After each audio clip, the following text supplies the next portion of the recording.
Hello बच्चों, स्वागत है आप सभी का हमारे YouTube चैनल RKCI पर। तो बच्चों, जैसा कि हमने आपसे वादा किया था कि हम जो नेक्स्ट वीडियो रहेगी उसमें बायोलॉजी के और फिजिक्स के क्वेश्चन लाने वाले हैं, है ना।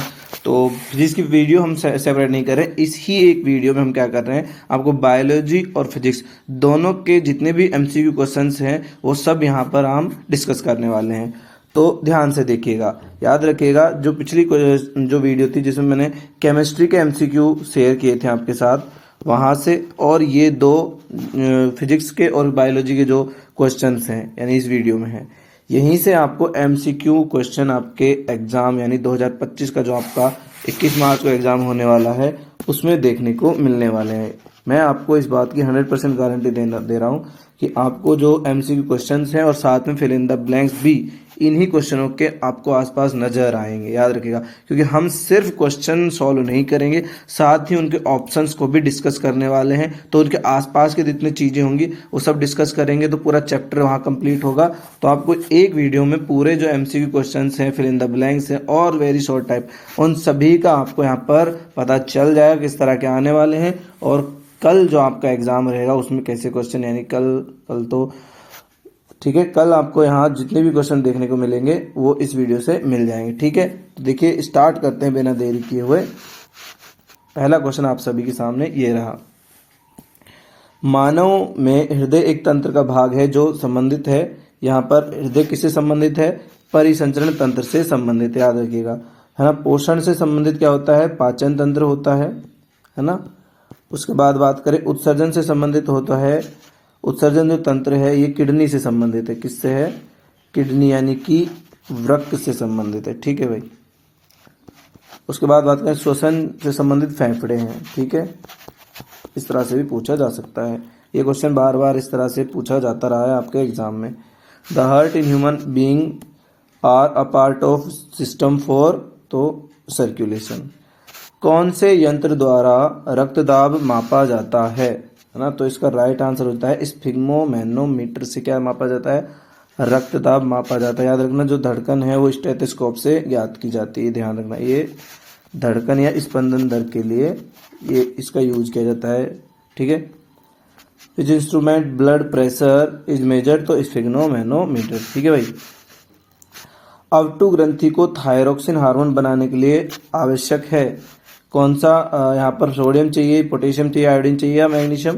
तो अवटु जो ग्रंथि है, अवटु का मतलब होता है थायराइड ग्रंथि। कौन सी ग्रंथि, थायराइड जो ग्रंथि है उसको थायरोक्सिन हार्मोन यानी कि थायराइड ग्रंथि से कौन सा हार्मोन स्रावित होता है, थायरोक्सिन हार्मोन। इसको बनाने के लिए क्या चाहिए, आयोडीन चाहिए। क्या चाहिए भाई, iodine. Thyroid gland require which of the following to make thyroxine hormone. Iodine को चाहिए थायरोक्सिन हार्मोन बनाने के लिए। फिर देखिए फोर्थ क्वेश्चन क्या कहता है, सभी अनैच्छिक क्रियाओं का नियंत्रण मस्तिष्क का कौन सा भाग करता है ना।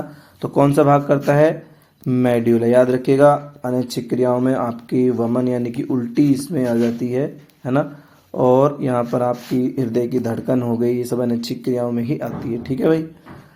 फिर देखिए which part of the brain regulate the involuntary, तो ये मेड्यूला ऑब्लोंगेटा इसका राइट आंसर हो जाएगा, याद रखिएगा। ठीक है भाई। और ये भी ध्यान रखिएगा, ये जो मेड्यूला ऑब्लोंगेटा है पश्च मस्तिष्क का भाग है, किसका है, पश्च मस्तिष्क का भाग है। ठीक है भाई। तो नेक्स्ट क्वेश्चन देखते हैं। नेक्स्ट क्वेश्चन है वृद्धि संदमन करने वाला हार्मोन का उदाहरण है, example of hormone which inhibit growth, growth को इनहिबिट करता है। देखिए ये सभी के सभी इसमें से ये तीन हार्मोन जो है पादप हार्मोन है। कौन से हार्मोन है, ये पादप हार्मोन है। और अगर बात करें तो ये जो इंसुलिन है ये जंतु हार्मोन है। ठीक है, तो यहाँ पर जो जिब्रेलिन है, साइटोकिनिन, ये दोनों ही कैसे हैं, वृद्धि हार्मोन है।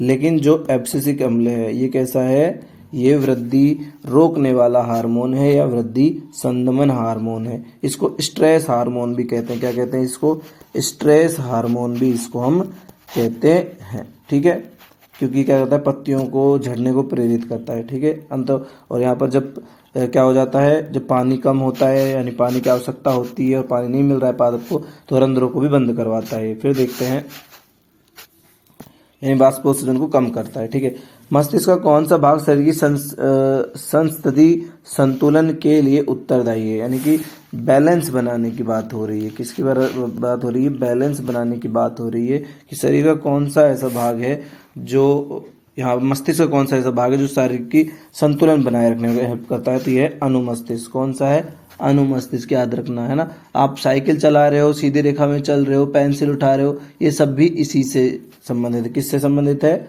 अनुमस्तिष्क से संबंधित है, जिसको हम क्या कहते हैं? इसको हम कहते हैं सेरिबेलम। ठीक है। फिर देखिए, ये आपको जीन अनुपात दे रखा है, यहाँ पर इसका आपको लक्षण बताना है, तो क्या हो जाएगा? Capital R small R, capital Y small Y, तो इसका हो जाएगा गोल और इसका हो जाएगा पीला। क्या हो जाएगा? गोल पीला। तो राइट आंसर देखिए से इसका राइट आंसर हो जाएगा यहाँ पर राउंड येलो। ठीक है। ये भी आपको ध्यान रखना है, कुछ याद रखेगा, जो द्विसंकरण है, क्या है? द्विसंकरण, इसका आपको जो लक्षण अनुपात है ये स्पेशली ध्यान होना चाहिए। वो कितना होता है? वो होता है 9:3:3:3:1। ठीक है, ये आपको ध्यान होना चाहिए। ठीक है भाई। फिर बात करते हैं ऊर्जा के नवीकरण ऊर्जा का स्रोत है। नवीकरणीय स्रोत कौन सा है? Example of renewable source of energy, तो इसका राइट आंसर हो जाएगा पवन ऊर्जा हो सकता है। पेट्रोल और कोयला और लकड़ी ये सभी तो खत्म हो जाएंगे एक दिन, है ना। फिर बात करते हैं 9th क्वेश्चन की। मानव में हृदय का एक तंत्र भाग है जो संबंधित है ना। जो मानव हृदय में एक तंत्र का भाग, कौन सा तंत्र का भाग है? परिसंचरण। पहले भी इसको पढ़ चुके हैं। ह्यूमन हार्ट, ह्यूमन बिलोंग या bean is part of the system, यहाँ पर सर्कुलेशन। फिर देखिए, पर्ण में छिद्रों के खुलने व बंद होने का कार्य किसके द्वारा होता है? यानी कि रंध्रों की बात हो रही है, तो ये द्वार का कोशिकाओं के द्वारा होता है। याद रखिएगा। हरित लवक क्या काम करता है? ये प्रकाश संश्लेषण करता है। क्या करता है? प्रकाश संश्लेषण का ये कार्य करता है। ठीक है। उसके बाद बात करें तो जाइलम क्या करेगा? जाइलम जल का परिवहन करेगा पादपों में। किसका परिवहन करेगा? जल का परिवहन करने वाला है पादपों में। ठीक है। फिर फ्लोएम की बात करें तो फ्लोएम क्या करेगा? यहाँ पर पोषक पदार्थों का या फिर भोजन का, है ना, पोषक पदार्थों का परिवहन करता है। पोषक पदार्थों का परिवहन करता है किसमें? पादपों में। इन सभी के मैंने कार्य बता दिए हैं। ठीक है। अब मिल देखते हैं नेक्स्ट क्वेश्चन क्या है यहाँ पर। कौन सी अंतःस्रावी ग्रंथि सभी अंगों में वृद्धि प्रेरित करती है? तो इसका राइट आंसर हो जाएगा पीयूष ग्रंथि। कौन सी है? पीयूष ग्रंथि इसका राइट आंसर हो जाएगा।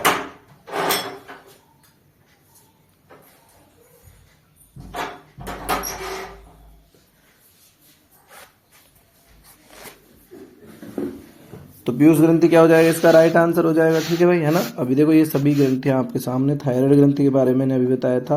कौन सा हार्मोन है? थायरोक्सिन हार्मोन है। कौन सा हार्मोन भाई? थायरोक्सिन हार्मोन है। अग्नाशय ग्रंथि से इंसुलिन का स्रावन होता है। किसका स्रावन होता है? इंसुलिन का स्रावन होता है। ठीक है भाई। और यहाँ पर जो एड्रिनल ग्रंथि आ जाती है, इससे नॉर एड्रिनल और एपिनेफ्रिन या नॉर एपिनेफ्रिन कह देते हैं इनको। एपिनेफ्रिन है ना, ये नॉर एपिनेफ्रिन कह देते हैं इन हार्मोन को। नॉर एपिनेफ्रिन या एड्रेनलिन और नॉर एड्रेनल, दो तरह के जो हार्मोन हैं वो स्रावित होते हैं। और भी स्रावित होते हैं लेकिन मेन ये है। ठीक है। फिर बात करते हैं, जब पुष्प में पुंकेसर और स्त्रीकेसर दोनों उपस्थित होते हैं तो इस तरह के पुष्प क्या कहलाते हैं? उभयलिंगी पुष्प कहलाते हैं। कैसे कहलाते हैं? Flower called when the flower contain both stem and pistil bisexual. तो इसका जो एग्जाम्पल है यहाँ पर बाइसेक्सुअल का, यानी कि जो सरसों है ना, कौन सा? जो सरसों का पुष्प होता है वो उभयलिंगी होता है, लेकिन आपको यूनिसेक्सुअल का याद रखना है जो कि पपीता होता है। क्या होता है? पपीता होता है, याद रखिएगा। पपाया जिसको हम कहते हैं। एक लिंगी पूछा जा चुका है और फिर से पूछ भी सकते हैं। पुरुष में लिंग गुणसूत्र क्या होता है? तो हम जानते हैं पुरुष में होता है XY, पुरुष में होता है ना, और XX किस में होता है? ये मादा में होता है। ठीक है, ये बात जरूर ध्यान रखिएगा। मनुष्य में टोटल गुणसूत्र कितने होते हैं? टोटल गुणसूत्र होते हैं 46, जिनको हम 23 जोड़ी भी कहते हैं। कितने कहते हैं? 23 जोड़ी भी कहते हैं। फिर और चीज ध्यान रखिएगा, जो शुक्राणु होता है ना, शुक्राणु में कितने होते हैं, तो मात्र 23 गुणसूत्र होते हैं, जिनको अगुणित गुणसूत्र भी कहते हैं। और जो अंडाणु है ना, अंडाणु, उसमें भी 23 गुणसूत्र होते हैं, ये ध्यान रखिएगा, है ना। यहाँ पर जो 23 गुण, टोटल जो 23 जोड़ी है ना, ये जिसमें से 22 जोड़ी प्लस में ये x और 22 जोड़ी प्लस xy, इस तरह से दर्शाते हैं। ये मादा में, है ना, और ये नर में, इस तरह से भी दर्शाते हैं। तो इस तरह से भी ध्यान रखिएगा अगर एग्जाम में इस तरह से आता है तो। फिर देखिए, बोमेन संपुट निम्नलिखित में से किस तंत्र का भाग है, तो ये उत्सर्जन तंत्र का भाग किसका है, उत्सर्जन तंत्र। अब देखिए यहाँ पर मैं आपको बता देता हूँ डायग्राम आता है इस चीज का, है ना, नेफ्रॉन का डायग्राम। किसका डायग्राम, नेफ्रॉन का डायग्राम आता है, वो ध्यान रख लीजिएगा। यहाँ पर आपके सामने मैं यहाँ पर नेफ्रॉन का डायग्राम बना देता हूँ, जो आपको पता होना चाहिए। ये बोमेन संपुट है, ठीक है, क्या है, बोमेन संपुट है। ये कुंडलित नलिका है, समीपस्थ कुंडलित नलिका, ठीक है। यहाँ पर देखिए इस तरह से इसको बना देते हैं, थोड़ा सा तो वापस से बना देता हूँ मैं ना, ये यहाँ बना देते हैं इसको। ये इस तरह से होता है बोमेन संपुट, ठीक है। और ये हो गई समीपस्थ कुंडलित नलिका। फिर यहाँ से आता है ये, यहाँ पर हो गया है, ये हो गया हेनले लूप। ये क्या है, यहाँ पर हेनले लूप है, ठीक है भाई। ये क्या हो गया, यहाँ पर हेनले लूप हो गया है ना, ये हो गया ना। और ये हो जाती है दूरस्थ कुंडलित नलिका, ठीक है। ये हो गई दूरस्थ कुंडलित नलिका और ये हो गई संग्रह नलिका। तो ये इन सभी के नाम आपको पता होने चाहिए। ये है बोमेन संपुट, क्या है ये, बोमेन संपुट है, ठीक है। क्या हो गया ये बोमेन संपुट। ये हो गया समीपस्थ कुंडलित नलिका। कौन सी नलिका, समीपस्थ कुंडलित नलिका, ठीक है। ये है हेनले लूप, इसका नाम क्या है, हेनले लूप। और ये जो नलिका है यहाँ से, इसको कहते हैं दूरस्थ कुंडलित नलिका। क्या कहते हैं इसको, दूरस्थ कुंडलित नलिका, ठीक है। और इसको क्या कहते हैं, इसको कहते हैं संग्रह नलिका। क्या कहते हैं इसको, संग्रह नलिका कहते हैं, ठीक है भाई। ये डायग्राम आपको ध्यान रखना है। साथ ही इसमें क्या होता है केशिकाओं का गुच्छा पाया जाता है इस तरह से यहाँ पर, है ना। उस गुच्छे को हम क्या कहते हैं, ग्लोमेरुलस कहते हैं। क्या कहते हैं भाई, इसको हम कहते हैं ग्लोमेरुलस, ठीक है। या इसको केशिका गुच्छ भी कहते हैं, केशिका गुच्छ। तो ये डायग्राम आपको ध्यान रखना है, ये आपके एग्जाम में पूछा जा सकता है, ठीक है भाई। बार बार पूछा भी जाता रहा है, तो मैंने पूरा बना दिया है। फिर बात करते हैं नेक्स्ट क्वेश्चन। देखिए, जठर रस में कौन सा अम्ल पाया जाता है ना। देखिए, जठर रस का श्रावण किसके द्वारा होता है, पहली बात तो अमाशय में होता है। कहाँ होता है, अमाशय में होता है। और अमाशय की जो ऑक्जेंटिक सेल हैं उनसे होता है ना। और होता क्या है, उसमें HCl होता है। क्या होता है, HCl होता है। कौन सा होता है, HCl अम्ल होता है, हाइड्रोक्लोरिक अम्ल, ठीक है। और अमाशय का pH भी आपको पता होना चाहिए, लगभग 1.5 के आसपास होता है, बहुत ज़्यादा अम्लीय होता है। मानव में भोजन को काटने व चीरने फाड़ने के लिए उपयोगी दांत है। देखिए, 4 प्रकार के दांत होते हैं यहाँ पर। कौन से होते हैं, रदनक, कृंतक, है ना, और चैवर्णक और अग्र चैवर्णक, ठीक है। 4 प्रकार के। इनको प्रीमोलर कहते हैं, इनको मोलर कहते हैं, है ना। इनको कैनाइन कहते हैं, कैनाइन। और इनको कहते हैं, इनको क्या कहते हैं, देखिए कैनाइन हो गया। और देखिए यहाँ पर इनको एक और नाम है ना, इंसाइजर कहते हैं। क्या कहते हैं, इंसाइजर कहते हैं, ठीक है। तो यहाँ पर ये दोनों क्या करने काम आते हैं, चीरने और फाड़ने के काम आते हैं, कृंतक और रदनक। यहाँ पर नए की मात्रा है, ध्यान रखिएगा। फिर देखिए, प्रोस्टेट ग्रंथि संबंधित है। प्रोस्टेट ग्रंथि कहाँ पाई जाती है, तो ये नर जनन तंत्र का भाग है। किसका भाग है ये, नर जनन तंत्र का भाग है। यहाँ पर इस तरह से देखिए, यहाँ पर होती है बल्बो यूरिथ्रल ग्रंथि, जिसको काउपर ग्रंथि भी कहते हैं। इस तरह से पेनिस की स्ट्रक्चर है ना, इस तरह से यहाँ पर। और यहाँ पर होते हैं वृषण, ये अधिवृषण है, और यहाँ से इस तरह से इसमें प्रवेश करती है अंडवाहिनी, सॉरी यहाँ पर शुक्रवाहिनी इसमें इस तरह से प्रवेश करती है। पूरा निर्जन तंत्र का भाग है ना। यहाँ पर इस तरह से ये पूरी क्या है, यहाँ पर ये यहाँ पर मूत्राशय होता है, यहाँ शुक्राशय है, ये पूरा आगे तक पाई जाती है जो ग्रंथि है ना, ये ग्रंथि यहाँ इस तरह से पाई जाती है, ये इसमें एंटर करती है, इसी तरह से दूसरी ओर से भी एंटर करती है। तो ये प्रोस्टेट ग्रंथि है ना, ये प्रोस्टेट किस में पाई जाती है, नर जनन तंत्र में पाई जाती है, याद रखिएगा है ना। और यहाँ पर शुक्राशय भी पाया जाता है, क्या पाया जाता है, शुक्राशय भी पाया जाता है, ठीक है।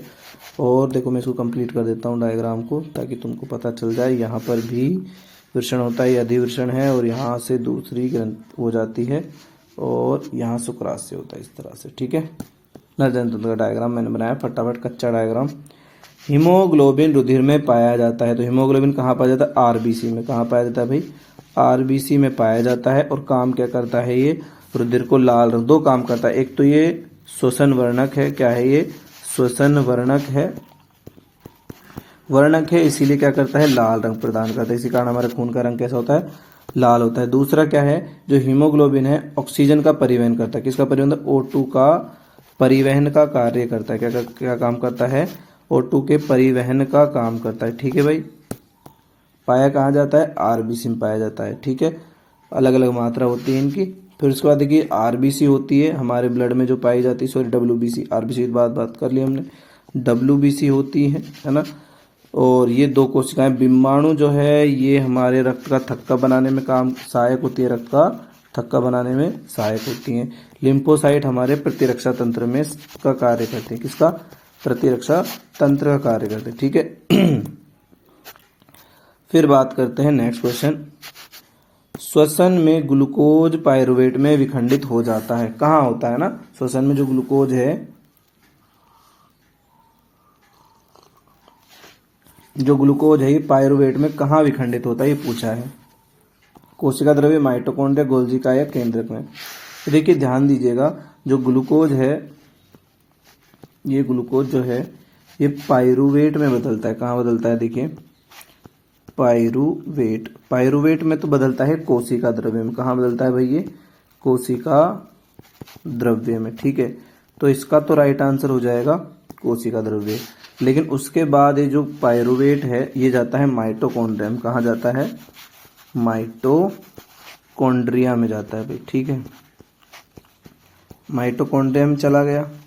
अब माइटोकॉन्ड्रिया में कहाँ क्या होता है इसका, ये CO2 प्लस H2O और प्लस ऊर्जा में बदल जाता है, ठीक है। ये कहाँ होता है, माइटोकॉन्ड्रिया में काम होता है, ठीक है।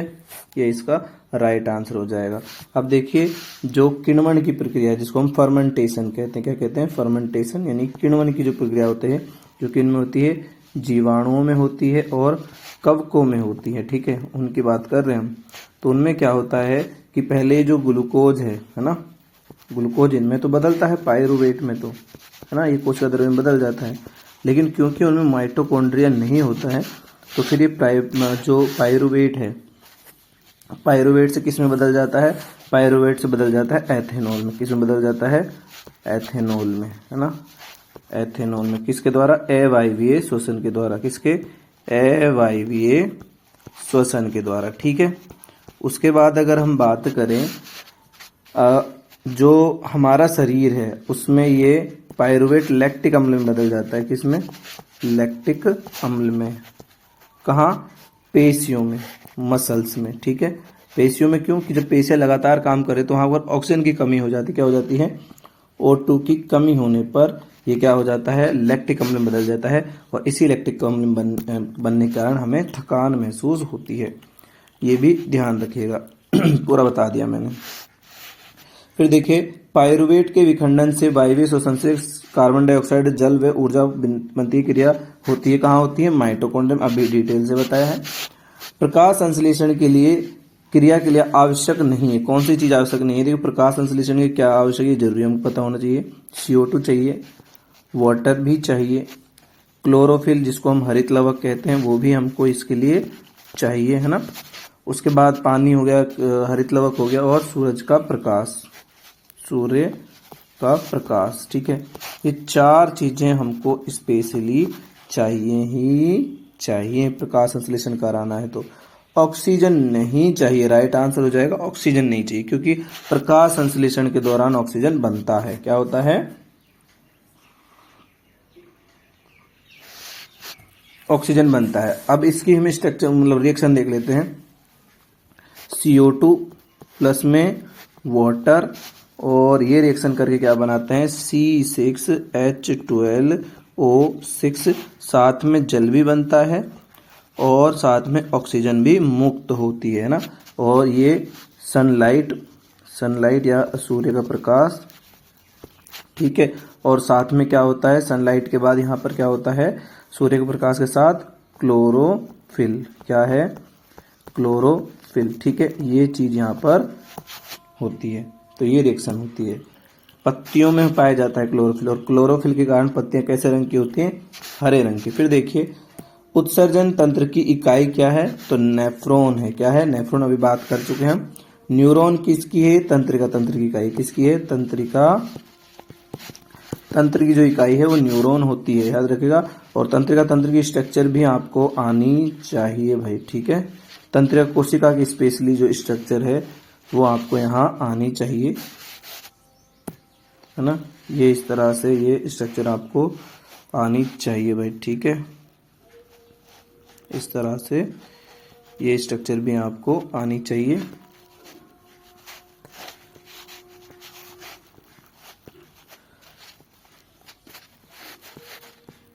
ये इस तरह से तंत्रिका तंत्र की कोशिका है जो, उसकी स्ट्रक्चर होनी चाहिए।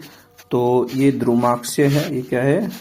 ध्रुमाक्षय है ना। ये कोशिका काय है जिसको सेल बॉडी हम कहते हैं, कोशिका काय है। ये इसका केंद्रक हो जाएगा, है ना, केंद्रक। और इसमें छोटे छोटे कण पाए जाते हैं जिनको हम निश्चल कण कहते हैं। क्या कहते हैं? निश्चल के कण कहते हैं, ठीक है। ये यहाँ पर एक्सॉन का भाग है, यहाँ से यहाँ तक किसका है? एक्सॉन का भाग है, ठीक है। एक्सॉन भाग है। ये माइलिन आच्छद है, क्या है ये?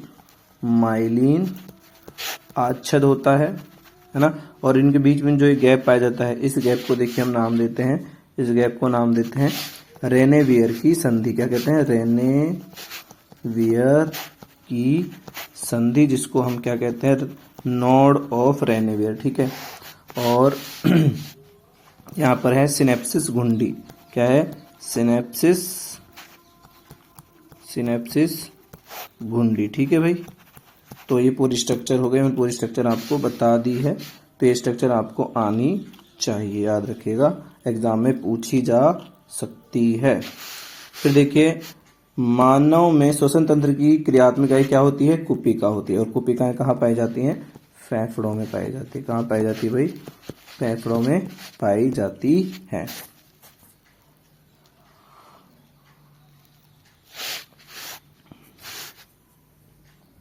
फिर बात करते हैं पत्तियों का हरा रंग किस वर्ण के कारण होता है? कौन से वर्ण के कारण होता है? क्लोरोफिल के कारण। किसके कारण? क्लोरोफिल के कारण, याद रखिएगा। सामान्य वयस्क का रक्तदाब है वो कितना होता है? सामान्य वयस्क का रक्तदाब कितना होता है? ये 120 से 180 होता है। कितना होता है?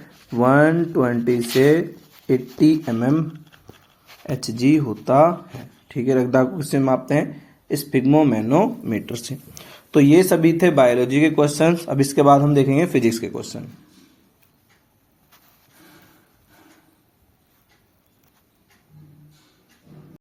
तो देखते हैं बच्चों, ये हमारे इस अब जो क्वेश्चंस रहने वाले हैं फिजिक्स के क्वेश्चन है। कौन किसके क्वेश्चन है? फिजिक्स के सभी इंपॉर्टेंट क्वेश्चन मैं यहाँ पर लेके आया हूँ। तो याद रखिएगा, बहुत सारे यहाँ पर न्यूमेरिकल भी हैं इसमें। तो आपके न्यूमेरिकल जो एग्जाम में आएंगे वो भी यहाँ से इजीली हो जाएंगे।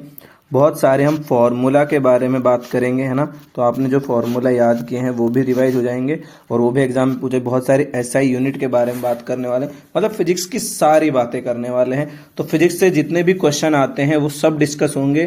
याद रखिएगा, मैं आपको ये 100% गारंटी देता हूँ, कल का जो आपका एग्जाम है उसमें जो MCQ questions, fill in the blank, सभी आपको इस क्लास से मिलेंगे। और मैं आपको जब आंसर की आएगी तो आपको बताऊंगा कि मैंने अपनी क्लास में ये सभी क्वेश्चंस कराए थे, है ना। तो ध्यान से देखिएगा। चलो स्टार्ट करते हैं फिजिक्स के सभी क्वेश्चंस के बारे में।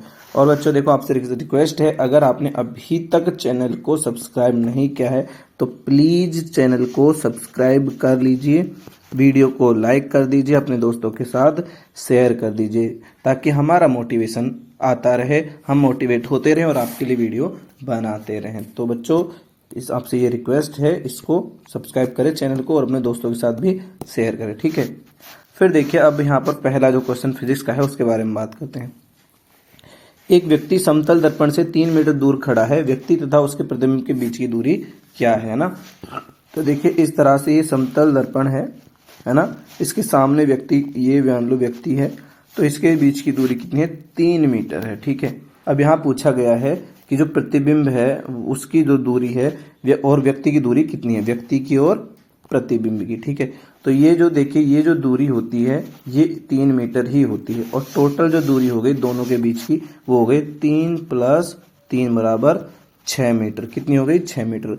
तो याद रखिएगा ना, कितना राइट आंसर तो इसका 6 मीटर हो जाएगा। लेकिन जो मेन बातें हैं वो कैसा होगा, जो समतल दर्पण है वो कितना है, उतनी ही दूरी पर प्रतिबिंब बनाएगा जितनी दूरी पर वस्तु है, ठीक है। समान दूरी पर प्रतिबिंब बने, कितनी दूरी पर बनेगा, समान दूरी पर बनेगा। दूसरी बात देखना कि प्रतिबिंब कैसा होगा, तो जो प्रतिबिंब होगा वो सीधा होगा, कैसा होगा, सीधा होगा और आभासी होगा। कैसा होगा भाई, सीधा होगा, आभासी होगा और वस्तु के समान होगा। कैसा होगा, वस्तु के समान, वस्तु के समान, ठीक है। ना तो वस्तु से बड़ा होगा ना वस्तु से छोटा होगा, जैसा वस्तु होगी वैसा ही होगा। जैसा कि हम देखते हैं समतल दर्पण में अपना चेहरा देखते हैं, खुद को देखते हैं, तो जैसे जैसे हम दर्पण के पास आते हैं हमारा जो प्रतिबिंब वो बड़ा होता जाता है, जैसे जैसे हम दूर जाते हैं तो वो छोटा होता जाता है, ठीक है। प्रकाश अपवर्तन की घटना में यदि sin I = a और sin R = b है तो अपवर्तनांक होगा, है ना। अपवर्तनांक यानी कि म्यू के बारे में पूछा है इन्होंने। यहाँ पर ये जो mu लिखा है इसका मतलब म्यू है, याद रखिएगा, ठीक है। तो देखिए, sin I अपॉन में sin R बराबर होता है म्यू। ये अपवर्तन का एक नियम है जिसको हम कहते हैं स्नेल का नियम। क्या कहते हैं, स्नेल का नियम इसको हम कहते हैं ना। अब यहाँ पर क्या कहा गया कि sin I की जगह पर रख दिया है यहाँ पर a, है ना। इस फॉर्मूले के गढ़ी में रखते हैं a अपॉन में sin R बराबर है b, बराबर क्या हो जाएगा, म्यू। तो म्यू बराबर हो जाएगा a अपॉन में b, तो इसका राइट आंसर हो जाएगा b, ठीक है भाई। फिर देखिए, अग्रिम सूर्योदय व विलंबित सूर्यास्त का कारण क्या है, वायुमंडलीय अपवर्तन। क्या है, वायुमंडलीय अपवर्तन या एटमॉस्फेरिक रिएक्शन, है ना। और ये कितना होता है, 2 मिनट क्या होता है, जल्दी सूर्य उदय होता है और 2 मिनट लेट सूर्यास्त होता है। इसलिए पूरे दिन में बात करें तो 4 मिनट बढ़ जाती है, क्या हो जाती है, 4 मिनट बढ़ जाती हैं। अब देखिए, यहाँ पर ये एक क्वेश्चन है कि आपको एक त्रिभुज दिया गया है, ये रहा आपका त्रिभुज, है ना। अब इसमें पूछा गया है कि विचलन कोण कौन सा है, कौन सा, यहाँ पर डेविएशन एंगल। तो देखिए, ये जो त्रिभुज आपको यहाँ इस तरह से दिख रहा है, तो यहाँ पर से ये आपतित किरण है, ये आपतित किरण है, फिर ये अपवर्तित हुई और वापस से फिर ये क्या हुई है, यहाँ पर अपवर्तित हुई है, ठीक है। इस तरह से ये गई है। फिर देखिए, यहाँ पर बना देता हूँ पूरा, ये है परपेंडिकुलर, है ना, परपेंडिकुलर या लंबवत जिसको हम कहते हैं। ये क्या है, इसके साथ आई कोण बना लिया इसने। फिर यहाँ जो ये कोण बनता है इसको हम कहते हैं आर कोण, यानी परावर्तित कोण यानी रिफ्लेक्टिव एंगल। देखिए, अभी इसको जो जाना चाहिए था वो कुछ इस तरह से सीधा जाना चाहिए था, यहाँ पर इस तरह से सीधा जाना चाहिए था। इसी तरह से यहाँ पर क्या बनाया गया, ये एक और यहाँ परपेंडिकुलर बना, इसके साथ जो कोण है ये निर्गत कोण हो गया। और यहाँ इसको जब हम पीछे बनाते हैं तो यहाँ पर आती है, और जो ये कोण बनता है इसको दर्शाते तो हम डी से हैं, किससे दर्शाते हैं, डी से, विचलन कोण को, है ना। तो इतना क्या हुआ है, विचलन हुआ है। यहाँ पर डायग्राम में इसको एक्स से दर्शाया गया, किससे दर्शाया गया है, तो एक्स से, राइट आंसर हो जाएगा एक्स, ठीक है। फिर देखिए, यहाँ पर विद्युत उपकरणों में भूसंपर्क तार का उपयोग किस लिए किया जाता है, विद्युत से बचने के लिए, सुरक्षा उपाय के रूप में, फ्यूज के रूप में या नियंत्रक के रूप में। देखिए कहीं करंट ना लग जाए, है ना, और इसीलिए क्या किया जाता है, सुरक्षा उपाय के रूप में हम अर्थ का यूज करते हैं, वो हमारे पास ही करते हैं। और याद रखना जो अर्थ वायर होता है, कौन सा वायर, यहाँ पर जो ये अर्थ वायर है, ये कैसे, इस पर जो आवरण होता है वो कैसे कलर का होता है, हरे रंग का होता है। कैसे होता है, हरे रंग का वायर होता है। ठीक है भाई, 3 तरह के होते हैं, हरे होता है, एक काला वायर होता है ब्लैक, एक होता है लाल, है ना, और एक होता है हरा। तो जो लाल होता है वो तो खतरनाक होता है, तो इसमें वोल्टता होती है 220 वोल्ट, है ना। और यहाँ पर ये काला है, इसमें कोई वोल्टता नहीं होती, मतलब इसमें करंट वरंट नहीं आता है। ठीक है, इसीलिए इन दोनों के मध्य जो अंतर है वो 220 वोल्ट का बना रहता है। धारावाही चालक के लिए दक्षिण हस्त अंगुष्ठ नियम में अंगूठा क्या बताता है ना, तो ये वाला जो नियम है ये अंगूठे वाला नियम है, जो आपका अंगूठा दर्शाता है इस तरह से। और यहाँ पर देखिए फिर क्या है, ये उंगलियां हैं इस तरह से, ये उंगलियां हैं। तो कहा गया है कि बताइए इस नियम में अंगूठा क्या दर्शाता है, और उंगलियां भी बता दीजिए। देखिए अंगूठा तो बताता है विद्युत धारा की दिशा, किसको बताता है, विद्युत धारा की दिशा को बताता है। किसको बताता है, विद्युत धारा की दिशा बताता है। जबकि जो ये उंगलियां हैं क्या बताती हैं, चुंबकीय क्षेत्र की दिशा को बताती है। किसको बताती है, चुंबकीय क्षेत्र की दिशा को। तो राइट आंसर हो जाएगा विद्युत धारा की दिशा को। ठीक है, इसको इस तरह से हम दर्शा सकते हो, ये जो तीर का निशान है विद्युत धारा, और इसके चारों ओर ये क्या है, चुंबकीय क्षेत्र है। ठीक है भाई, ये इस तरह से चुंबकीय क्षेत्र है। बात करते हैं नेक्स्ट क्वेश्चन। देखिए क्या है नेक्स्ट क्वेश्चन, इंग्लिश मीडियम वाले देख लीजिएगा। यहाँ एक डायग्राम है, ये क्वेश्चन है, इसमें पूछा गया है कि अगर ये लीजिए मैं बना देता हूँ, है ना, ये परावर्तित सतह है, यहाँ एक हमने अभिलंब बना दिया है। अब देखो यहाँ से ये आपतित किरण आई, क्या ये आपतित किरण आई, और यहाँ से ये परावर्तित होकर चली गई, है ना। ये परावर्तित सतह है, क्या है, परावर्तित सतह। ठीक है ना, ये क्या है, और इनके बीच में कोण बना है इस तरह से, ये एक्स कोण है और ये 30 डिग्री का कोण है। ठीक है, ये हो गया अभिलंब, क्या है ये, अभिलंब हो गया। और ये है ये जो रेखा है या किरण है, क्या है, आपतित किरण है। कौन सी किरण है ये, आपतित किरण। ठीक है, और ये कौन सी है, परावर्तित किरण। ठीक है, अब पूछा गया है कि बताइए यहाँ पर, अब देखिए जो अभिलंब और आपतित किरण के मध्य जो एक कोण बना है, इसको हम आपतन कोण कहते हैं, जिसको हम आई से दर्शाते हैं। ये दिया गया है 30 डिग्री। अब पूछा गया है बताइए जो एक्स है, एक्स की वैल्यू पूछी गई है, तो याद रखिएगा कि आपतन कोण है जो परावर्तित कोण के बराबर होता है, तो इसका मान भी कितना होगा, 30 डिग्री होगा। तो राइट आंसर क्या हो जाएगा, द इसका राइट आंसर हो जाएगा। ठीक है भाई, ये चीज़ ध्यान रखिएगा, आपतन कोण और परावर्तन कोण बराबर होते हैं। ठीक है, फिर देखिए नेक्स्ट क्वेश्चन क्या है, परितारिका की पेशियां नियंत्रित करती हैं। जो परितारिका है इसको हम आइरिस कहते हैं, क्या कहते हैं, इसको हम आइरिस कहते हैं। ये किसको नियंत्रित, प्रकाश नाड़ियों को, नेत्र लेंस की फोकस दूरी को, पुतली के आकार को, या क्रिस्टल लेंस की आकृति को। तो देखिए किसको कंट्रोल करती है, पुतली के आकार को कंट्रोल करता है आइरिस या परितारिका। और इससे क्या होता है कि कितना आंख में प्रकाश एंटर करेगा, यानी प्रकाश की मात्रा जो है उसका नियंत्रण किया जाता है कि कितना प्रकाश आंख में एंटर करेगा। ये पुतली के द्वारा होता है नियंत्रित, और पुतली को कौन करता है यहाँ पर, ये करता है आइरिस या परितारिका। ठीक है, ये परितारिका क्या है, यानी ये मसल्स हैं। ठीक है, फिर देखिए किलोवाट घंटा किस भौतिक राशि का मात्रक है। जैसा हमने कहा था कि हम मात्रा जो है मात्रक उनके बारे में डिस्कस करेंगे। तो मात्रक पूछा गया है, किलोवाट घंटा किसका है, तो ये शक्ति का है। ठीक है, वैसे इसका ऐसा ही मात्रक वॉट भी होता है, क्या होता है, वॉट भी होता है, ये किलोवाट घंटा। और हॉर्स पावर इसके बड़े मात्रक होते हैं। ठीक है ना। विद्युत ऊर्जा का तो सिंपल सा जूल होता ही है, बल का न्यूटन होता है, जो पूछा नहीं जाएगा। और संवेग आपको दिया हुआ है, P बराबर mv होता है ना।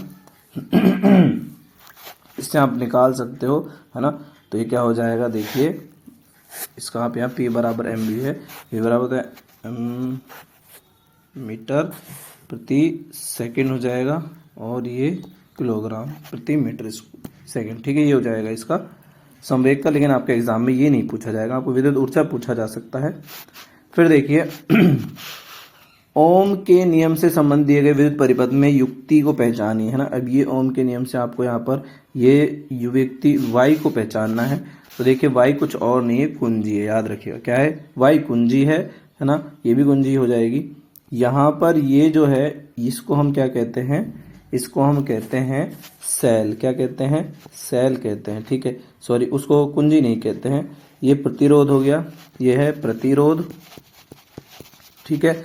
यहाँ पर ये कुंजी है, क्या है, कुंजी है, ठीक है, ये हो गई कुंजी। तो ये देखिए यहाँ पर क्या हो जाएगा, यहाँ पर ये हो जाएगा हमारा वोल्ट मीटर, क्या हो जाएगा भाई, ये वोल्ट मीटर हो जाएगा। सेल हो गया तो विद्युत परिपथ में, ठीक है, ये क्या हो जाएगा यहाँ पर वोल्ट मीटर हो जाएगा, ठीक है। राइट आंसर क्या है, वोल्ट मीटर, कुंजी नहीं है, याद रखिएगा, ठीक है भाई। बात करते हैं नेक्स्ट क्वेश्चन की। विद्युत धारा उत्पन्न करने वाली युक्ति को कहते हैं, क्या कहते हैं, तो ये होता है विद्युत जनित्र या फिर इसको हम कहते हैं इलेक्ट्रिक जनित्र। ये क्या कहता है, ये जो यांत्रिक ऊर्जा उसको किसमें बदलता है, यांत्रिक ऊर्जा को बदलता है, किसमें बदलता है, विद्युत ऊर्जा में, किसमें बदलता है, विद्युत ऊर्जा में बदलता है, ठीक है। एमीटर, एमीटर क्या काम करता है, ये विद्युत धारा को मापने का काम करता है, किसको, विद्युत धारा मापने का काम करता है, ठीक है। गैल्वेनोमीटर, गैल्वेनोमीटर भी विद्युत धारा को ही यहाँ पर मापता है, साथ में विद्युत धारा की दिशा भी बताता है, ये भी ध्यान रखिएगा, है ना। तो ये सब हो गए। अब बात करते हैं नेक्स्ट क्वेश्चन, देखिए क्या है नेक्स्ट क्वेश्चन, ये रहा आपके सामने। आपसे पूछा गया ए और बी के मध्य तुल्य प्रतिरोध आपको बताना है ना। तो ये ए है, सी है, ये बी है। देखिए ए और बी के बीच में पूछा है, तो ए और बी के बीच में तो समांतर हो जाएगा, लेकिन यहाँ पर अब फिलहाल ए और सी और बी इन दोनों, इन तीनों को जोड़ें तो ये कैसा हो जाएगा, यहाँ पर श्रेणी क्रम हो जाएगा। और श्रेणी क्रम में 2+2 दोनों जुड़ जाते हैं, यानी कि R1 R2, इसको R1 मान लो, इसको R12 मान लो, इसको R3 मान लो, ये जुड़ जाएंगे तो हो जाएंगे 4 ओम। अब देखिए ये भी 4 ओम है और दोनों का जोड़ भी 4 ओम।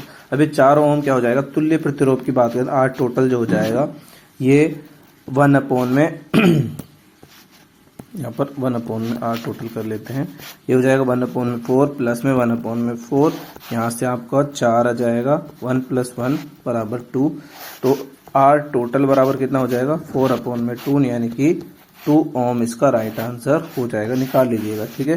कितना हो जाएगा, 2 ओम, यानी कि ए इसका राइट आंसर हो जाएगा। फिर देखिए नेक्स्ट क्वेश्चन क्या है, प्रकाश का वेग सर्वाधिक कहाँ होता है।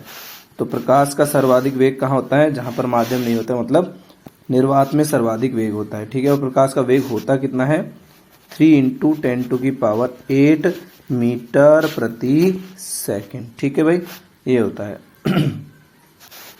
फिर देखिए प्रकाश के अपवर्तन घटना किस भौतिक राशि पर की घटना में किस भौतिक राशि में परिवर्तन नहीं होता है।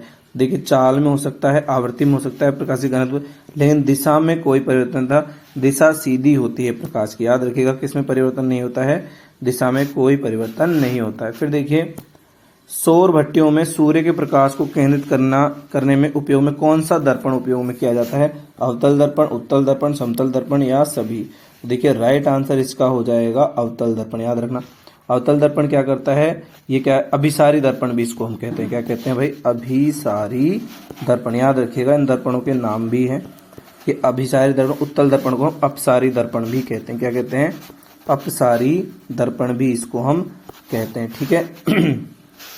अभिसारी दर्पण क्या करता है, प्रकाश को केंद्रित करता है, क्या करता है, प्रकाश को केंद्रित करता है, ठीक है, ये क्या करता है, प्रकाश को केंद्रित करता है। जबकि जो अपसारी होता है ये क्या करता है, प्रकाश को फैलाता है, क्या करता है, प्रकाश को फैलाता है, ठीक है, ये फैलाने का काम करता है।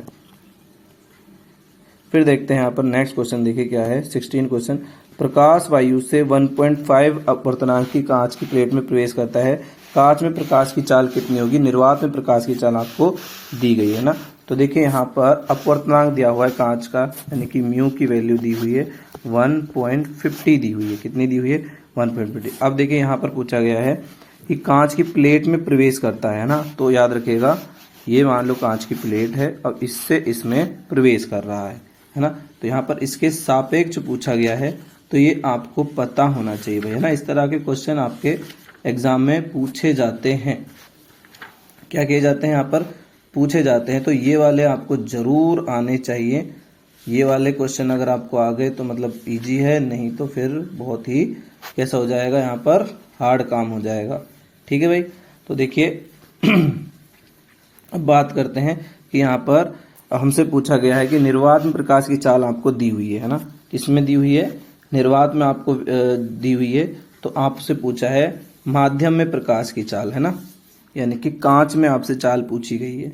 कहाँ पूछी गई है भाई, कांच में पूछी गई। तो इसके सापेक्ष देखिए और म्यू की वैल्यू दी गई। इसका जो फॉर्मूला होता है वो क्या होता है, यहाँ पर म्यू बराबर हो जाएगा, तो यहाँ तो हो जाएगा प्रकाश की चाल निर्वात में, प्रकाश की चाल निर्वात में, ठीक है, और यहाँ पर हो जाएगा प्रकाश की चाल माध्यम में। कहाँ, प्रकाश की चाल माध्यम में। ठीक है। अब हमारे पास यहाँ ये वाला आंसर पूछा है, ये हमको पता है इसकी वैल्यू और म्यू की वैल्यू पता है, बस हमको फॉर्मूले में मान रखने हैं। यहाँ रख देते हैं कि म्यू बराबर हो गया 1.5, प्रकाश निर्वात में कितनी चाल है, ये है 3 × 10⁸ और हमसे मान लो यहाँ x है, ये पूछा गया है, तो इसको यहाँ शिफ्ट कर देते हैं। देखिए यहाँ जैसे ही शिफ्ट करेंगे तो x इक्वल टू हो जाएगा 3 × 10⁸ अपॉन में 1.50। ठीक है। जब इसको हम यहाँ पॉइंट हटाते हैं, जैसे मान लो यहाँ से पॉइंट हटाएंगे तो ऊपर 0 चली जाएगी, और जैसे ही 0 जाएगी तो यहाँ पर मान लो एक 0 आ गई ये हो गया 30। कितना हो गया, 30 है ना। इस 0 को मान भी सकते हैं और नहीं मान सकते, तो ये कोई इंपॉर्टेंट है नहीं। तो ये 15 अपॉन में इसका भाग जाएंगे, 2 बार जाएगा, यानी कि 2 × 10⁸ मीटर प्रति सेकेंड इसका राइट आंसर हो जाएगा। तो देखिए इसका राइट आंसर कितना हो जाएगा, यहाँ पर इसका राइट आंसर हो जाता है, वैसे तो 2 × 10⁸ मीटर प्रति सेकेंड हो जाता है, लेकिन मान लीजिए अगर हम इसको इस तरह से भी लें कि 1.50 है, 0 को अगर हम इंक्लूड करते हैं, है ना, यहाँ 3 है, 10⁸ है, तो इस तरह से यहाँ पर 2 0 आ जाएंगे, कितनी आ जाएगी, 0 आ जाएंगी, तो वो कट ही जाएगा। ठीक है, कोई दिक्कत नहीं है, यहाँ पर ए यहाँ पर राइट आंसर हो जाएगा। फिर बात करते हैं नेक्स्ट क्वेश्चन पर। देखिए नेक्स्ट क्वेश्चन क्या है, लेंस की क्षमता व फोकस दूरी में संबंध आपको पूछा है, यानी कि पावर और फोकस दूरी में जो संबंध होता है 1/f होता है। ठीक है, याद रखिएगा पावर यानी क्षमता का जो एसआई मात्रक है वो डायप्टर होता है। क्या होता है, डायप्टर होता है। ठीक है भाई, इसकी लेंस की क्षमता का याद रखिएगा। जो उत्तल लेंस होता है, कौन सा लेंस, उत्तल लेंस जो होता है उसकी फोकस दूरी धनात्मक होती है, कैसी है, धनात्मक होती है, और धनात्मक होती है तो उसकी क्षमता भी धनात्मक होगी। अवतल लेंस जो होता है उसकी जो फोकस दूरी है वो ऋणात्मक होती है, तो उसकी जो क्षमता है वो भी ऋणात्मक होगी। ठीक है भाई।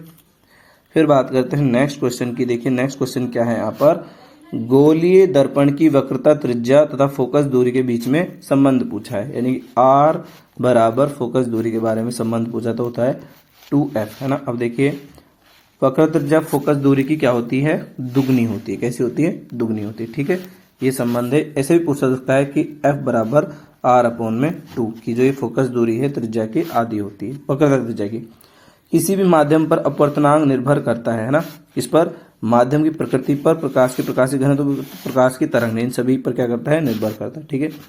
फिर बात करते हैं परावर्तन में आपतन कोण था परावर्तन कोण में संबंध आपसे पूछा है, आपतन कोण और परावर्तन कोण। तो अभी हम बात कर चुके हैं, यहाँ पर I इक्वल टू होता है R, तो राइट आंसर हो जाएगा 3rd। ठीक है। प्रकाश किरण दर्पण पर 30 डिग्री पर आपतित होती है, तो परावर्तन कोण अभी हमने क्या था, I इक्वल टू R होता है 30, तो 30 हो जाएगा। ठीक है, तो राइट आंसर इसका ये हो जाएगा। फिर देखिए निम्न में से सर्वाधिक प्रकाशिक सघन माध्यम कौन सा है, तो सबसे ज्यादा जो प्रकाशिक सघन माध्यम है वो हीरा है। याद रखिएगा इसका लगभग जो यहाँ पर म्यू यानी कि प्रकाश जो अपवर्तनांक है उसका मान 2.42 होता है, जो कि लगभग क्या है, सर्वाधिक होता है। क्या होता है, सर्वाधिक क्या है, अपवर्तनांक है। जिसका मान अपवर्तनांक का मान सबसे ज्यादा होता है वो सबसे ज्यादा सघन माध्यम होता है, याद रखिएगा। फिर देखिए शब्दकोश के छोटे अक्षरों को पढ़ते समय आप किस प्रकार के लेंस का उपयोग करेंगे, है ना। तो अब आपको क्या करना है, छोटे छोटे अक्षरों को बड़ा करके देखना है। किसको देखना है, बड़ा करके देखना है। तो लेंस जो होता है वो उत्तल लेंस ही होता है और 5 सेंटीमीटर का होता है। ठीक है, कैसे होता है, 5 सेंटीमीटर। मानव नेत्र में किसी वस्तु का प्रतिबिंब कहाँ बनता है? तो हम सभी जानते हैं दृष्टि पटल, जिसको हम क्या कहते हैं? रेटिना कहते हैं, रेटिना पर बनता है। आँख का आपको डायग्राम आना चाहिए, याद रखिएगा कि जो आँख है उसका डायग्राम आपको आना चाहिए। यहाँ पर मान लो लेंस है ना, ये जो मसल्स हैं और ये रेटिना है। यहाँ पर क्या होता है? कॉर्निया होता है ना, और यहाँ पर क्या होता है? यहाँ पर आइरिस होता है। ये क्या होता है? आइरिस होता है, और आइरिस के बीच में क्या है? ये यहाँ पर पुतली है। क्या है? पुतली है। ये आइरिस है जिसको हम परितारिका कहते हैं। पुतली को प्यूपिल कहते हैं ना, प्यूपिल कहते हैं, प्यूपिल। ये कॉर्निया है। ये क्या है? कॉर्निया है। यहाँ पर मसल्स होती हैं, इनको हम क्या कहते हैं? सीलियरी मसल्स, पक्षमाभिकाएं जिसको हम कहते हैं सीलियरी मसल्स, सीलियरी मसल्स इसको हम कहते हैं। ये रेटिना है। ये क्या है? रेटिना है, याद रखना। इससे प्रकाश तंत्रिकाएं निकलती हैं, दृक तंत्रिका है ना। ये लेंस है। ये क्या है? लेंस है ना। यहाँ पर एक्वस जो द्रव होता है, एक्वस द्रव होता है, यहाँ काचा द्रव होता है। तो ये पूरी आँख की स्ट्रक्चर है, बना लीजिएगा और देख के जाइएगा, आँख की स्ट्रक्चर आपकी आ सकती है। ठीक है। नेत्र लेंस की फोकस दूरी किसके द्वारा समायोजित होती है? तो अभी मैंने बताया था पक्षमाभिकाएं या फिर सीलियरी मसल्स। किसकी? Ciliary muscles. ये क्या करती हैं? इनको कंट्रोल करते हैं, जिसको संमंजन क्षमता कहते हैं। आँख की क्या कहते हैं? संमंजन क्षमता भी इसको हम कहते हैं। क्या कहते हैं? संमंजन क्षमता, जिसके द्वारा क्या होता है? फोकस दूरी को कम या ज़्यादा किया जाता है। डिपेंड करता है कि जो वस्तु है दूर है या पास है। ठीक है, दूर है या पास है, इससे क्या किया जाता है? फोकस दूरी को क्या कम ज़्यादा किया जाता है, ताकि हमको क्लियर दिखाई दे। फिर देखिए, अंतिम पंक्ति में बैठे किसी विद्यार्थी को शाम पर पढ़ने में कठिनाई हो रही है। विद्यार्थी किस रोग से, किस दृष्टि दोष से पीड़ित है? तो देखिए यहाँ पर इसको क्या है? दूर की वस्तुएं स्पष्ट नहीं दिखाई दे रही। दूर बैठा है, अंतिम रो में बताया, मतलब दूर बैठा है, तो क्या दूर की वस्तुएं क्या नहीं दिखाई दे रही हैं? नहीं दिखाई, दूर की वस्तुएं क्लियर नहीं दिखाई दे रही हैं, है ना। दूर की वस्तुएं क्लियर नहीं दिखाई दे रही हैं। तो रोग जो होता है वो निकट दृष्टि दोष है। कैसा दोष है? निकट दृष्टि दोष है। क्या है? निकट दृष्टि दोष। तो नियर साइटेडनेस इसको कहते हैं, है ना। और इसका इलाज यहाँ पर क्या हो जाता है? देखिए, इसकी जो आँख की स्थिति है, ये मान लो लेंस है ना, ये आँख बना रहे हैं। तो यहाँ पर क्या होता है? जब प्रकाश इसमें एंटर करता है तो जो प्रतिबिंब है वो रेटिना पर बनना चाहिए, लेकिन रेटिना पर ना बनकर प्रतिबिंब यहीं पर बन जाता है। कहाँ बन जाता है? रेटिना से पहले बन जाता है, इसलिए इसको निकट दृष्टि दोष कहते हैं। ठीक है, निकट दृष्टि दोष की इसको ठीक कैसे किया जाता है? यहाँ पर अवतल लेंस लगाया जाता है। क्या लगाया जाता है? अवतल लेंस क्या करता है? प्रतिबिंब को वापस से कहाँ बनाता है? रेटिना पर बनाता है। तो इसका जो उपाय है वो क्या है? अवतल लेंस। ठीक है, कौन सा लेंस उपयोग करना है निकट दृष्टि दोष में? अवतल लेंस उपयोग करना है, याद रखिएगा, है ना। और अगर आपको कैसा हो गया? दूर दृष्टि दोष हो गया, तो उसका इलाज उत्तल लेंस से। कैसा है? उत्तल लेंस है ना। और ये भी ध्यान रखिएगा कि जो निकट दृष्टि दोष में क्या हो जाता है? जो ये यहाँ पर इसकी फोकस दूरी घट जाती है और ये मोटा हो जाता है। लेंस कैसा हो जाता है? मोटा हो जाता है। मानव नेत्र की निकटतम बिंदु क्या है? 25 सेंटीमीटर होता है। कितना होता है? 25 सेंटीमीटर होता है। फिर देखिए, जरा दृष्टि दोष का निवारण किस लेंस से होता है? तो अभी बताया था मैंने, ये उत्तल लेंस से होता है। कैसे होता है? उत्तल लेंस, है ना। और जो यहाँ पर जो देखिए, जो दूसरा रोग होता है जिसको हम क्या कहते हैं? देखिए, सॉरी, जरा दृष्टि दोष में यहाँ पर जरा जो दृष्टि दोष है, इसमें उत्तल लेंस नहीं होता, इसमें द्विफोकसी लेंस होता है ना, इसमें उत्तल और अवतल दोनों लेंस होते हैं। तो याद रखिएगा, इसमें दोनों होते हैं। मानव नेत्र में पुतली का आकार किसके द्वारा नियंत्रित होता है? तो अभी बताया था, आइरिस या परितारिका। आइरिस या परितारिका क्या करती है? पुतली के आकार को कंट्रोल करती है। ठीक है। मानव नेत्र की रेटिना पर बनने वाले प्रतिबिंब की प्रकृति, ये बहुत इंपॉर्टेंट क्वेश्चन है कि जो रेटिना पर प्रतिबिंब बनता है वो कैसा बनता है। अब क्योंकि लेंस यहाँ पर कौन सा है? आंखों में उत्तल लेंस है। ये भी ध्यान रखिएगा, कौन सा लेंस है? आंखों में हमारी उत्तल लेंस। अब उत्तल लेंस कैसा प्रतिबिंब बनाएगा? तो ये उल्टा होगा, वास्तविक होगा और छोटा होगा। याद रखिएगा, वास्तविक, छोटा और उल्टा, ये इसका राइट आंसर हो जाएगा। विद्युत परिपथ में धारा मापने वाला जो यंत्र है वो क्या होता है, वो एमीटर होता है। और इसको किस तरह से व्यवस्थित करते हैं हम, श्रेणी क्रम में। कैसे करते हैं, श्रेणी क्रम में इसको हम व्यवस्थित करते हैं। याद रखिएगा, पूछा जाता है कि जो एमीटर है उसको परिपथ में कैसे जोड़ते हैं, श्रेणी क्रम में। और जो वोल्ट मीटर होता है इसको हम यहाँ पर जोड़ते हैं समांतर क्रम में। कैसे जोड़ते हैं, समांतर क्रम में इसको जोड़ते हैं। दोनों ही आप ध्यान रखिएगा, ठीक है भाई। यदि किसी परिपथ में 1 कूलम आवेश को प्रवाहित करने में 1 जूल कार्य करना पड़ता है, दो बिंदुओं के मध्य विभवांतर क्या हो जाएगा, देखिए विभवांतर बराबर होता है Q अपॉन में W। क्या होता है, Q अपॉन में W होता है। तो ठीक है, इसका ऐसा ही मात्रक जो है विद्युत विभवांतर का क्या होता है, वोल्ट होता है। क्या होता है, वोल्ट होता है। अब यहाँ पर पूछा गया है कि 1 कूलम आवेश यानी कि Q की वैल्यू क्या है, 1 है, और कार्य कितना है, तो कार्य भी क्या है, 1 जूल है। तो आंसर भी कितना हो जाएगा, 1 वोल्ट हो जाएगा। क्या हो जाएगा, 1 वोल्ट। तो राइट आंसर हो जाएगा 1, ठीक है। फिर बात करें, किसी विद्युत बल्ब का अनुमतांक आपको वोल्ट दिया हुआ है, यानी कि V की वैल्यू दी हुई है 220 वोल्ट दिया हुआ है। 100 वाट मतलब आपको शक्ति की वैल्यू दी हुई है 100 वाट। अब आपसे पूछा गया कि जब इसे 110 वोल्ट पर संचालित किया जाए, है ना, मान लो इसको हम V1 कह रहे हैं और V2 की वैल्यू हमको दी हुई है 110 वोल्ट, ठीक है। अब आपसे पूछा है कि यहाँ पर अब जो शक्ति होगी वो कितनी होगी, यानी कि P1 तो ये P2। तो देखिए जो ये P है ये समानुपाती है होता है V के। तो यहाँ पर हम क्या करेंगे, P1 अपॉन में P2 बराबर V1 अपॉन में V2 से कर लेंगे। तो देखिए किस तरह से आंसर निकालेगा। P1 की वैल्यू हमारे पास 100 वाट है ना। P2 हमको ज्ञात करना है। V1 की वैल्यू हमारे पास कितना है, 220 वोल्ट है। और V2 की जो वैल्यू है वो 110 है। तो इससे तो सीधा सीधा कट जाएगा 2 बार, है ना। और इसको हम इधर आएंगे तो P2 बराबर हो जाएगा 100 अपॉन में 2, जो कि वैल्यू आएगी P2 की 50 वोल्ट। क्या आ जाएगा, 50 वोल्ट। तो राइट आंसर हो जाएगा, थर्ड इसका राइट आंसर हो जाएगा। और शक्ति का ऐसा ही मात्रक हम पहले ही बात कर चुके हैं। और फॉर्मूला होता है P बराबर VI, इसका फॉर्मूला होता है, ये ध्यान रखिएगा, ठीक है भाई। फिर बात करते हैं यहाँ पर कि निम्नलिखित में से कौन सा पद विद्युत शक्ति को निरूपित नहीं करता है ना। यहाँ पर पूछा है नहीं करता है, ठीक है। यहाँ पर क्या पूछा है कि नहीं करने वाली बात पूछी है। तो जैसा हमने कहा कि P बराबर होता है VI, ठीक है। अब V बराबर अगर हम बात करें, देखिए IR होता है ना। अगर V की बजाय हम IR लिखेंगे तो I स्क्वायर R बन जाएगा। ये भी सही है, ये भी सही है, दोनों सही है, ठीक है। अब I की जगह अगर मान लो यहाँ पर IR हो गया ना, I की जगह हम लिख दें, क्या लिख दें, V अपॉन में R लिख देते हैं। तो देखिए यहाँ पर क्या बन जाएगा, ये बन जाएगा, देखिए, है ना। अगर मान लो यहाँ जो I है इसकी जगह हम क्या लिख दें, ये VR लिख दें, तो P बराबर क्या हो जाएगा, V स्क्वायर अपॉन में R हो जाएगा। ये भी सही है, यानी कि ये सही नहीं है, ठीक है। 1 इसका राइट आंसर नहीं है, जो कि सही मायने में होता क्या है, I स्क्वायर, एक सेकेंड, यहाँ R स्क्वायर, ये वाला सेकेंड आंसर गलत लग रहा है मुझे। P बराबर VI होता है ना।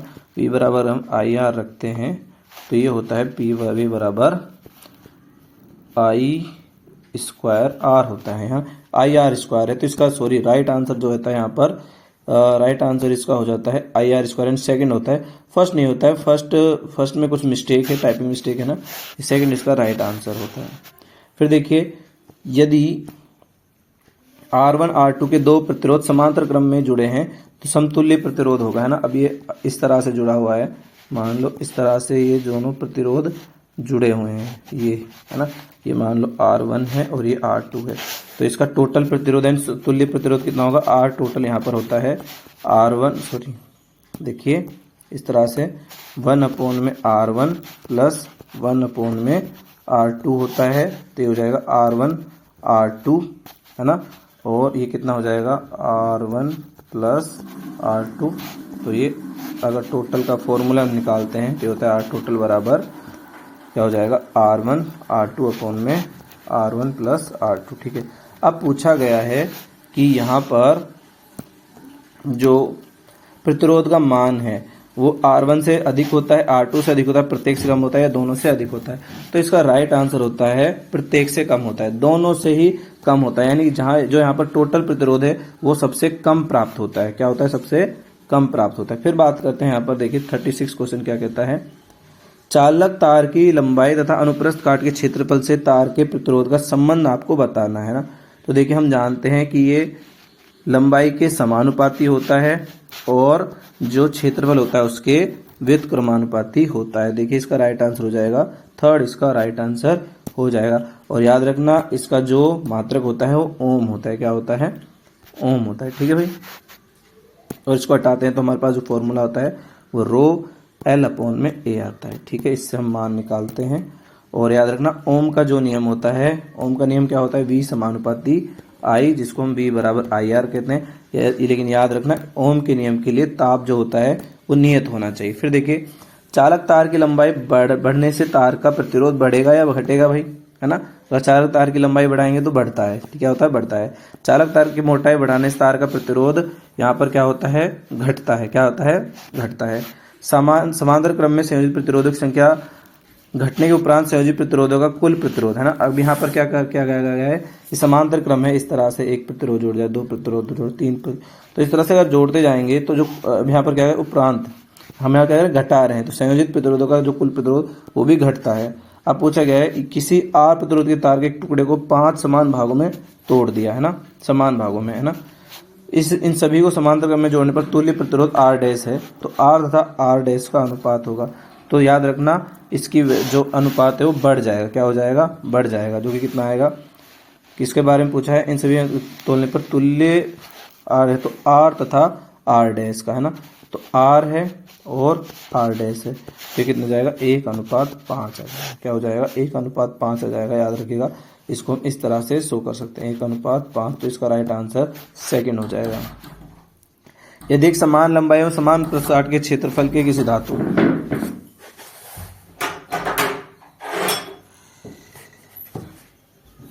देखिए क्वेश्चन है, यदि एक समान लंबाई एवं समान अनुप्रस्थ काट के क्षेत्रफल के किसी धातु के तार को समान विभवांतर के परिपथ में पहले श्रेणी क्रम में फिर समांतर क्रम में संयोजित करने पर दोनों परिपथ में संयोजित श्रेणी क्रम में समांतर क्रम में उत्पन्न ऊष्मा का अनुपात क्या होगा, है ना? अब यहाँ पर क्या कहा गया है कि समान लंबाई एवं समान अनुप्रस्थ काट के क्षेत्रफल के किसी धातु के तार को समान विभवांतर समान होता है ना। याद है ना, H बराबर क्या होता है? यहाँ पर I²RT होता है, ये होता है ना। अब देखिए पहले श्रेणी क्रम में और फिर समांतर क्रम में संयोजित करने पर दोनों परिपथ में संयोजित श्रेणी क्रम और समांतर क्रम में उत्पन्न ऊष्मा का अनुपात। देखिए पहले यहाँ पर क्या किया गया है? श्रेणी क्रम में। देखिए जब श्रेणी क्रम में जोड़ते हैं तो तुल्य प्रतिरोध है वो सबसे कम मिलता है। क्या होता है? सबसे कम मिलता है। और सबसे कम मिलेगा तो ऊष्मा भी कम मिलेगी, ऊष्मा भी कम मिलेगी, क्योंकि ऊष्मा जो है प्रतिरोध के समानुपाती होती है। ऊष्मा अधिक मतलब प्रतिरोध अधिक तो ऊष्मा अधिक, तो पहले ऊष्मा कम होगी, यानी कि पहले, और दूसरी दोबारा क्या किया उन्होंने? समांतर क्रम में संयोजित किया है, मतलब इस बार क्या होगा? यहाँ पर जो प्रतिरोध है वो बढ़ जाएगा, यानी कि 1:2 इसका राइट आंसर हो जाएगा। ठीक है भाई, क्या हो जाएगा? 1:2 इसका राइट आंसर हो जाएगा। फिर देखिए किसी चालक तार का जो प्रतिरोध है वो किन पर निर्भर करता है? लंबाई पर, अनुप्रस्थ काट पर, तार की पदार्थ की प्रकृति पर और ताप पर भी, याद रखिएगा। ठीक है, उपरोक्त सभी इसका राइट आंसर। यदि किसी चालक तार के अनुप्रस्थ काट क्षेत्रफल को आधा कर दिया जाए तो प्रतिरोध क्या होगा? यानी कि मान लो R = क्या होता है? L अपॉन में ये होता है, तो पहले ये होता है। अब हमने दूसरी बार क्या कर दिया? ये R डैश मान लो, इसका कर दिया हमने आधा कर दिया, तो हमको सिर्फ वैल्यू रखनी है ना। अब R डैश अब यहाँ पूछा गया है, तो ये R डैश बराबर L अपॉन में A और अपॉन में L अपॉन में A अपॉन में ये हो जाएगा।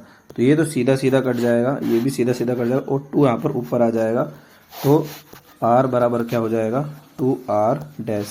तो कैसा हो जाएगा? यहाँ पर देखिए दुगना हो जाएगा। कैसा हो जाएगा?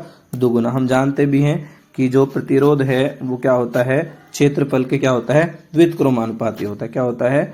जो क्षेत्रफल के व्युत्क्रमानुपाती होता है। तो अगर आप आधा घटाओगे तो कितना बढ़ेगा? दुगना बढ़ेगा। ठीक है भाई। फिर देखिए यदि किसी निश्चित प्रतिरोध के तार से धारा प्रवाहित करने पर उत्पन्न ऊष्मा उसके वर्ग के व्युत्क्रमानुपाती होती है ना।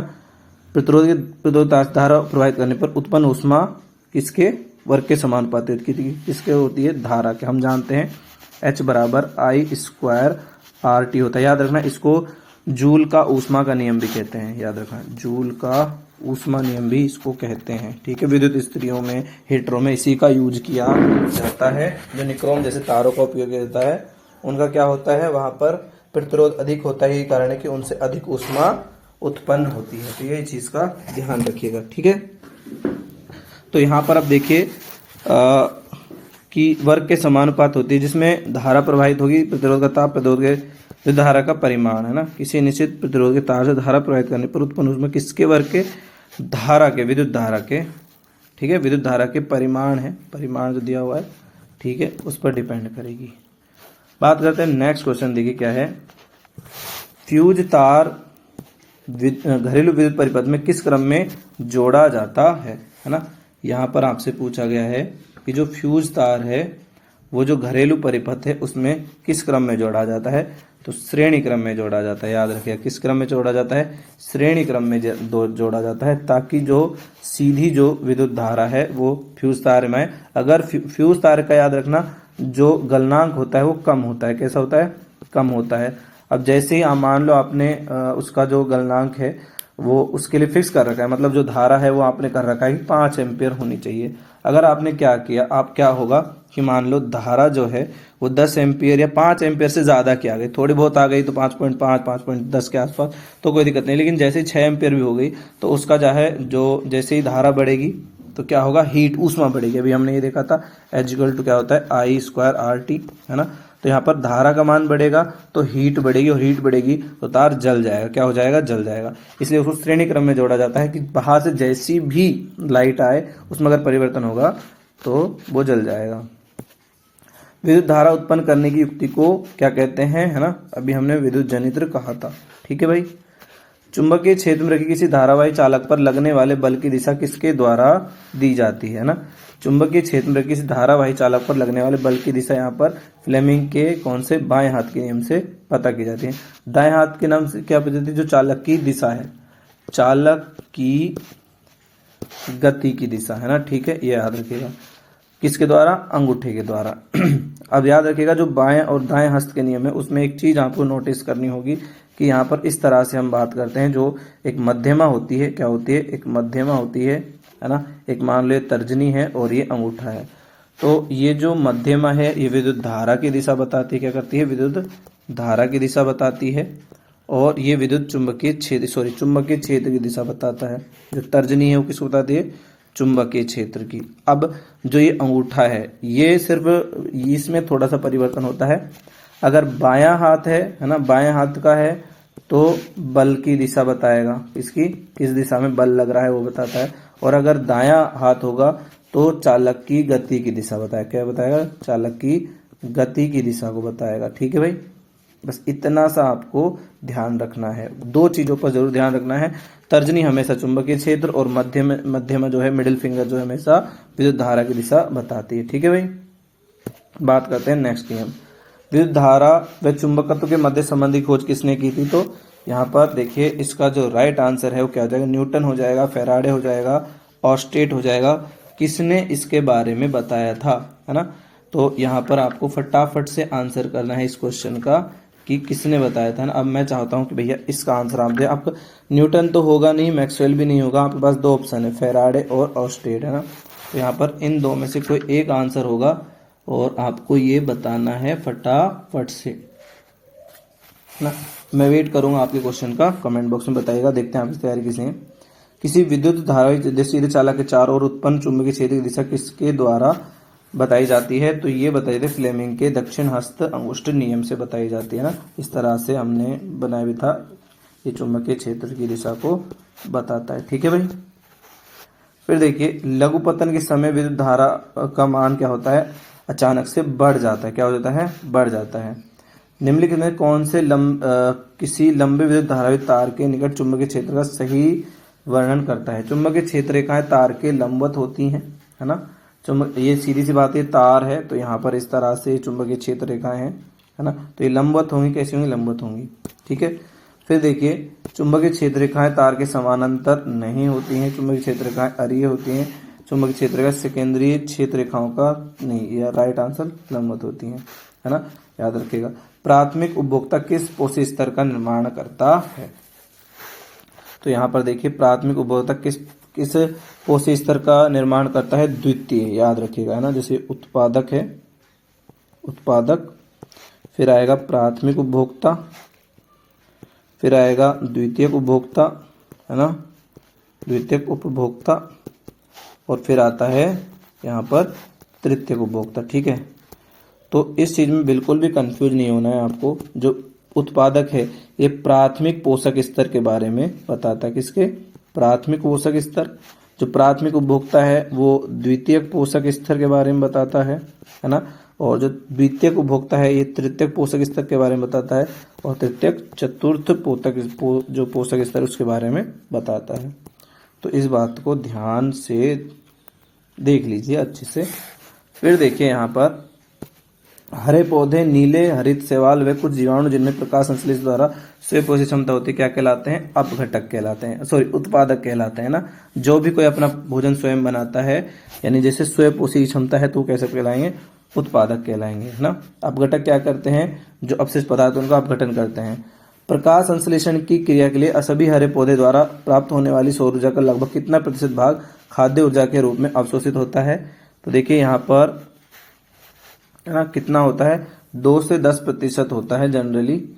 देखिए प्रकाश संश्लेषण की क्रिया के लिए सभी हरे पौधे द्वारा प्राप्त होने वाली सौर ऊर्जा का लगभग कितने प्रतिशत भाग खाद्य ऊर्जा के रूप में अवशोषित होता है, 2% होता है, 2 से भी कम होता है ना, याद रखिएगा। फिर देखिए यहाँ पर प्रत्येक पोषक स्तर पर उपलब्ध कार्बनिक पदार्थ की मात्रा का औसतन कितने प्रतिशत उपभोक्ता के अगले स्तर पर जाता है, तो मात्र 10%। 90% जो होता है वो बाहर चला जाता है। मतलब इस तरह से ऊर्जा का 10% का नियम है ये, है ना, कि हर पोषक स्तर पर केवल कितनी 10% ऊर्जा ही ट्रांसफर होती है। 90% कहाँ चल जाती है, एनवायरनमेंट में, और 10% अगले पोषक स्तर में ट्रांसफर होती है। 10% ऊर्जा का नियम है ये। फिर देखिए यहाँ पर ओजोन परत के क्षय के लिए उत्तरदायी सबसे मेन कारक है क्लोरोफ्लोरोकार्बन। ये आपको जरूर पता होना चाहिए। UNEP की फुल फॉर्म भी आपको जरूर पता होनी चाहिए भैया, इसकी फुल फॉर्म पता करके जाएगा, एग्जाम में पूछी जा सकती है। वे जीव जो सौर ऊर्जा का उपयोग कर रासायनिक ऊर्जा का संश्लेषण करते हैं वो उत्पादक कहलाते हैं ना। सूर्य की ऊर्जा का उपयोग रासायनिक ऊर्जा में, ग्लूकोज बनाने में। निम्नलिखित में से कौन से आहार श्रृंखला निर्माण करता है ना। देखिए आहार श्रृंखला किसके द्वारा निर्मित हो रही है, तो घास है, मछली तो खाएगी नहीं, बकरी गाय नहीं खाएगी, घास बकरी को खाती है और बकरी को मानव खा सकता है। ये आंसर हो जाएगा। सूर्य से आने वाले हानिकारक पराबैंगनी किरणों से हमारी सुरक्षा कौन सी परत करती है, आयन मंडल, क्षोभ मंडल, समताप मंडल या ओजोन। तो कौन सी करती है, ओजोन परत, इससे हमारी सुरक्षा करती है। ठीक है, अभी लास्ट क्वेश्चन है, किसी आहार श्रृंखला में मान लीजिए कि चौथे पोषक स्तर पर ऊर्जा की मात्रा 5 किलो जूल है, तो बताइए प्रथम उत्पादक पोषक स्तर पर कितनी ऊर्जा होगी, है ना। तो देखिए अब ए प्राथमिक पोषक स्तर है, बी द्वितीयक पोषक स्तर है, सी तृतीयक पोषक स्तर है, और जो डी है ये चतुर्थ पोषक। अब यहाँ पर कितनी है, 5 किलो जूल है। 5 किलो जूल को हम इस तरह से भी शो कर सकते हैं। ठीक है, फिलहाल हम 5K से ही बात करते हैं। अब देखिए 5K से आपसे पूछा है, ए की वैल्यू आपसे पूछी गई है, या तो ऑप्शन से कर लीजिए या फिर हम वैसे भी कर सकते, दोनों में से। अब आपको इतना पता है कि हर पोषक स्तर पर केवल 10% ही ट्रांसफर होगी, है ना। मान लीजिए यहाँ पर हमने इसको 5000 ले लिया, कितना ले लिया, राइट आंसर इसका 5000 ही होने वाला है। अब इसका यहाँ पर किलो जूल, इसका 10% आगे जाएगा, मतलब कितना जाएगा, इसका 10% ही आगे जाने वाला है ना। तो यहाँ से आप क्या कर दीजिए, 1 0 हटा दीजिए, हो जाएगा 500 किलो जूल। ठीक है, फिर आगे यानी कि इस पर ये यहाँ पहुँच गया। अब देखिए यहाँ पर कितना हो जाएगा, ये यहाँ पर भी इसमें 10% हटा दीजिए, तो फिर बचाएगा 50 किलो जूल। ठीक है, और फिर इसमें भी कितना जाएगा, यहाँ से भी 10% हटाओगे तो ये 0 हट जाएगी, कितना बचेगा, 5 किलो। तो राइट आंसर जाएगा 5000 किलो जूल। का किसके लिए पूछा है, प्रथम उत्पादक पोषक स्तर के लिए पूछा है, तो ये राइट आंसर हो गया। ठीक है भाई, तो ये थे हमारे सभी क्वेश्चन जो हमने बायोलॉजी और फिजिक्स दोनों के पूछे थे, है ना। एक क्वेश्चन मैंने आपसे पूछा है, मैं चाहता हूँ उसका आंसर आप यहाँ दो। यहाँ पर आपको आंसर देना है, कमेंट बॉक्स में आपको बताना है। वो क्वेश्चन मैं एक बार वापस से आपको रिवाइज करा देता हूँ। ओनली एक क्वेश्चन है जो आपसे मैंने पूछा है, पूरे के पूरे यहाँ पर पेपर में, मतलब पूरे जितने भी क्वेश्चन थे सभी मैंने आपको बता दिए हैं। सिंगल एक ही क्वेश्चन है जो आपसे पूछा गया है ना। तो कौन सा क्वेश्चन था वो देखते हैं दोबारा। देखिए कौन सा क्वेश्चन था, चुंबकीय हरे पौधे हो, ये इनमें से नहीं है ना। लघुपथन ये भी हो गया, लगने वाले बल की दिशा हो गई, है ना, ये भी हो गया है, ये भी हो गया। कौन सा क्वेश्चन था भाई वो, है ना, क्वेश्चन गायब हो गया, पता नहीं कौन सा था वो।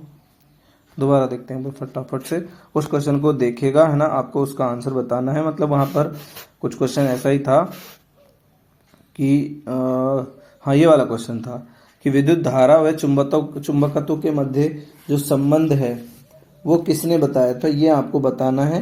मैंने आपको दो ऑप्शन दे दिया, आपको ये चेक करके बताना है कि ये किस वैज्ञानिक ने बताया था, है ना। ऑस्टेड ने बताया था, फेराडे ने बताया था, है ना। कि ऑस्टेड चुंबकीय जो क्षेत्र है उसके लिए ऑस्टेड बड़ा ही फेमस नाम है। फटाफट से इसका आंसर कमेंट बॉक्स में बताइएगा। तो ये थे हमारे सभी क्वेश्चंस। उम्मीद है आपका बहुत हेल्प मिली होगी इससे, और मैं आपको गारंटी देता हूँ कि आपको यहीं से क्वेश्चन देखने को मिलने वाले हैं। बहुत सारे डिस्कस किए हमने इसमें, तो काफ़ी देर हो गई है, काफ़ी लंबी वीडियो हो भी चुकी है ना। तो कमेंट बॉक्स में ज़रूर बताइएगा किस तरह की आपको ये वीडियो लगी, है ना। पूरी वीडियो देखना, आपको बहुत हेल्प मिलने वाली है। तो मिलता है नेक्स्ट वीडियो में, तब तक के लिए जय हिंद, वंदे मातरम, भारत माता की जय, और all the best for your exam.